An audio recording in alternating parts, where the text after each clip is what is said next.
What is this thing? It's an Atari.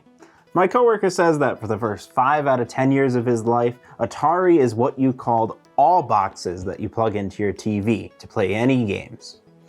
There were other game consoles around at the time, but the Atari 2600 was so well designed and marketed that it became the name for its category, just like the likes of Jell-O or Band-Aids. Before 1982, it was simply known as the Atari VCS, or Video Computer System. But linking the huge marketing campaign of the 2600 to the Atari made the name 2600 almost as much of an icon. Hey guys, it's Jacob. Today we are going to be taking a look at the first version of this console to actually be called the 2600. There were 3 other versions before this one, and many variations after it.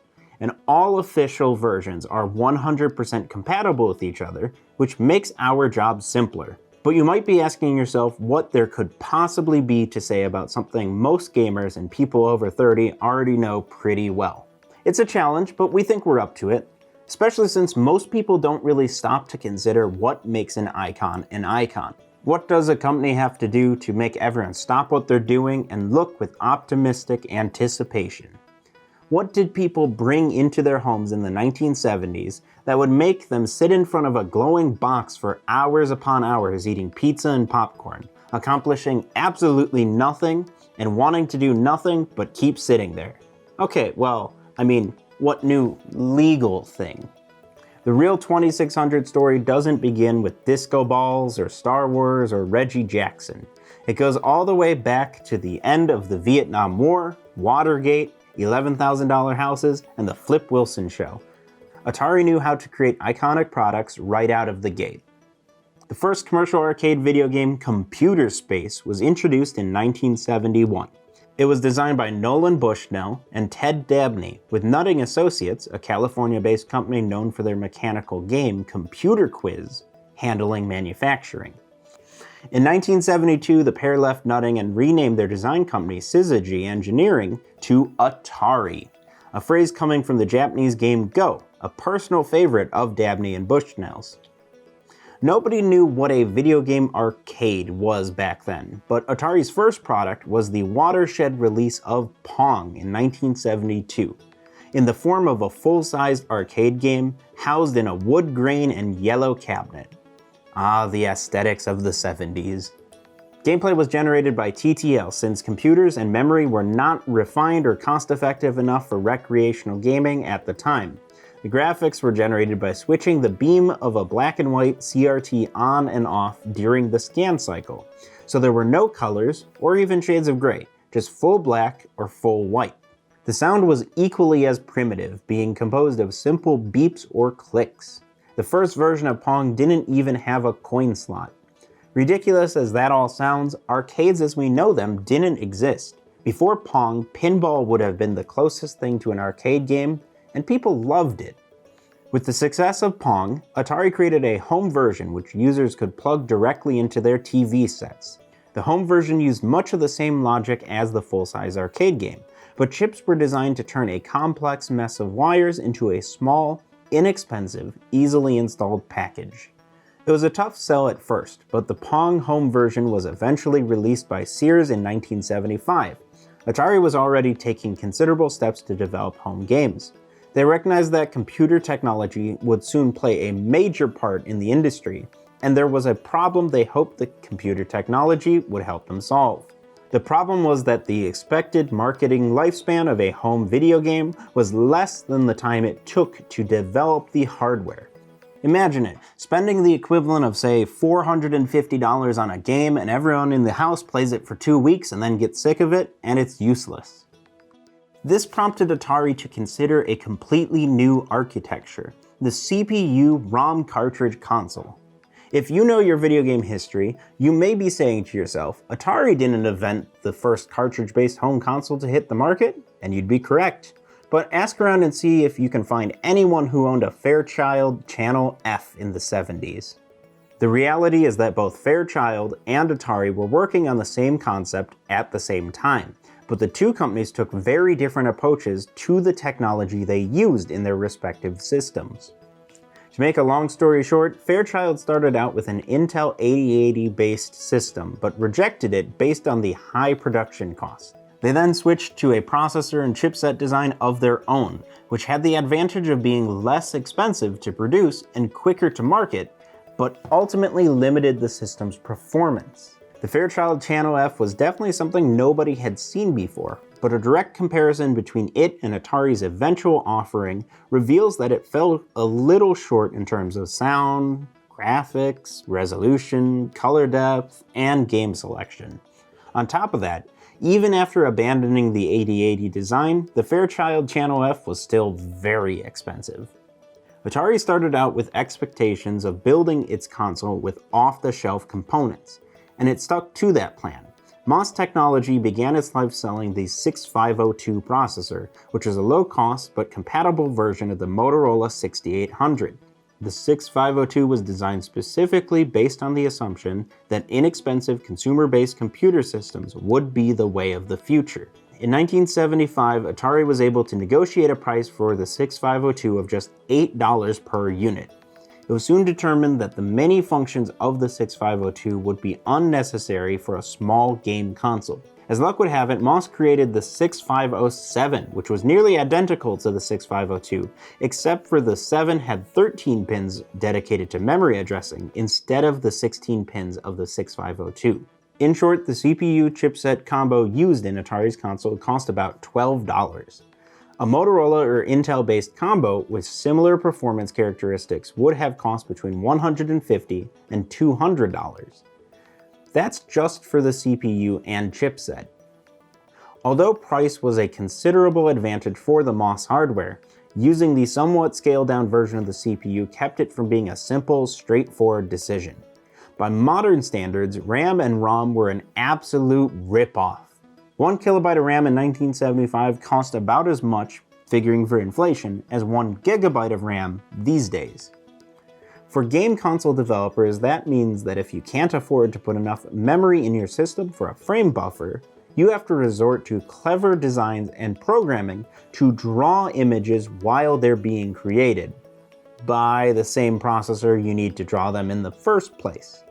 Atari's handling of this problem would be the key to the success of its first home console.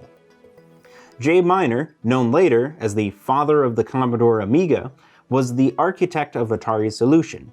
It came in the form of an integrated chip called the Television Interface Adapter, or TIA. We could do an entire video on what the TIA does, but even that would be like writing a single-page instruction manual on performing brain surgery. But the process the TIA uses became known as racing the beam. Racing the beam is basically performing all game processing associated with a frame of gameplay in the time it takes for the electron gun in a CRT to end its current frame of the lower right corner of the screen and travel back to the upper left to begin the next frame. Closely linking gameplay processing with the cycles of a CRT obviously created the need for some substantial timing and fast I/O facilities. The Atari console uses the MOS 6532 or Riot chip. The RAM input-output timer was an 8-bit chip with 2 digital bidirectional I/O ports, 128 bytes of RAM, and a timer. One port on the Riot chip was used specifically to handle the directional input from the joystick controllers. The other port handled information from the 6 switches on the console. The fire buttons were handled directly by the TIA. In a nutshell, this all means that the way Atari games handle video is determined by the game programmers and not by the architecture of the game console. This makes game programming very difficult, but offers flexibility and performance advantages. Game programmers had the use of 1 playfield, 2 player sprites, 2 missile sprites, and 1 ball sprite to work with. The TIA offered them a palette of 128 colors in NTSC and 108 colors in PAL. Since the details of video configuration were handled at the programming level, individual games had to be ported either for 60 Hz NTSC or 50 Hz PAL. As experienced retro gamers are aware, the TIA can also make it hard to get a good picture out of modern televisions and digital devices, mostly because the system was specifically designed to work with the types of televisions being manufactured in the late 70s. In modern terms, the TIA might seem like a compromise or a shortcut, but at the time it allowed Atari's console to define the state of the art. Memory for games and the processing power to address it were in short supply, and even though the ROM carts held the code and a small amount of RAM in them, the 13-bit addressing of the 6507 must have made game development seem like trying to juggle with your hands tied behind your back. Even so, early game programmers figured out how to make it work in dramatic fashion. Clever use of bank switching, the CPU bus, and memory mapping allowed cartridges to store 512K ROM and 32K RAM. Over time, programmers learned how to use extended logic to allow for as much as 128K of RAM on a single cart, although 64K appears to be as far as anyone took things. One important aspect of the Atari console's success is one that didn't impact its performance. The home version of Pong was so popular when it came out that it was quickly cloned. Consumer computer-related intellectual property laws hadn't been defined yet, so Atari gets the credit for inventing it, but it wasn't the sort of moneymaker you'd think it would have been. To prevent this from happening with the new console, Atari successfully negotiated with IC manufacturers to prevent them from selling to its competitors. As a result, clones didn't begin to appear for many years, allowing Atari to keep its momentum going while it responded to the market. The first working prototype was codenamed Stella. Atari experienced some minor delays before it was finally released in November 1977 as the VCS or Video Computer System. This initial version would later be known as the Heavy Sixer due to its thick, heavy outer shell and the fact that it still had all 6 external switches located on the top of the console. In the UK, it became known as the Woody for its wood grain side panels. The VCS came bundled with the CX-10 joystick and the CX-30 rotary paddle. 1 year later, the CX-10 was replaced by the CX-40. Sears also negotiated with Atari to offer the VCS as the Sears Video Arcade under its Telegames brand. The following year, Atari moved manufacturing of the VCS from Sunnyvale, California to Hong Kong. Changes were made to its exterior, making it less expensive to produce and lighter. This one was called, you guessed it, the Light Sixer. Around this time, Atari released the CX-50 keyboard controller. There was also the CX-23 Kids keyboard controller. In 1979, Atari and Activision had a court battle over rights to produce third-party games for the VCS. Activision was actually founded by 4 former Atari VCS programmers, and their games are regarded by many as the best you can get. In 1980, another version of the VCS was released. It was identical to the Light Sixer, except for the difficulty switches were moved to the back of the console. This version would become known as the VCS 4-switch. The 2600, like ours, began its life in 1982. It's commonly called the Darth Vader edition due to its black exterior. Apart from that, it's identical to the VCS 4-switch. In 1983, Atari released the 2800 in Japan. It had 4 controller ports rather than the 2 of the 2600.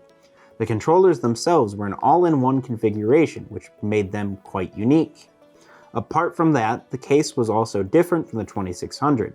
It was a wedge design which inspired the later 7800's exterior. The final official version of the VCS was known as the 2600 Junior. Specs-wise, it was just like the 2600 but employed lower-cost manufacturing, which eventually gave it the reputation for technical problems. However, it did cost less than $50 in '86 when it was released, which is about $129 today. It was offered in several stylized versions. Some standout titles for the 2600 are Adventure, considered by most to be the first true action-adventure game, Pitfall, Activision's most iconic game from the era, and the infamous Pac-Man and E.T., the extraterrestrial, which are both cited as having directly caused the video game crash of 1983. We found our 2600 for 80 bucks. It appears to be in pretty good condition, and it came with controllers and a good sized pile of games to get us started. For its light feel, the plastic exterior is surprisingly rugged and holds up pretty well. While it's pretty obvious what it is, the branding for the 2600 appears on the front edge of the console. The top contains the VCS name along with the switches for power, color black and white selection, game selection, and game reset. This is also where the cartridge slot is located.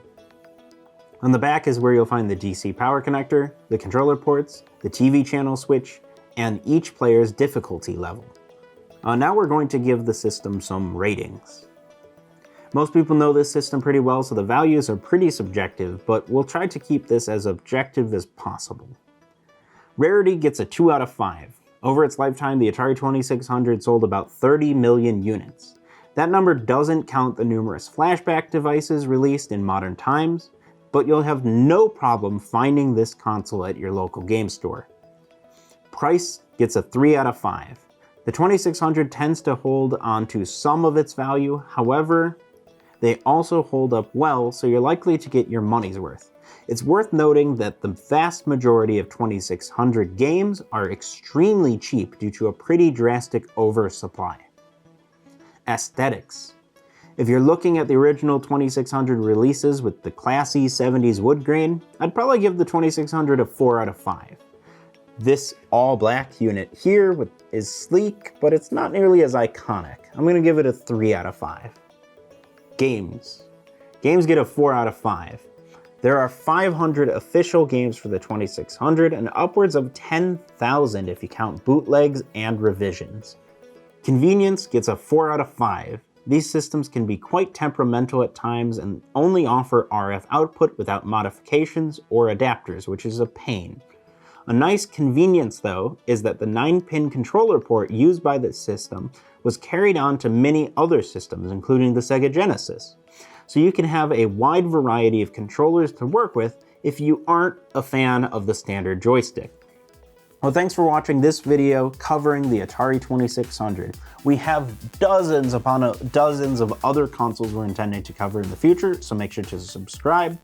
Let us know in the comments down below what video you'd like to see next, and I'll see you guys next time.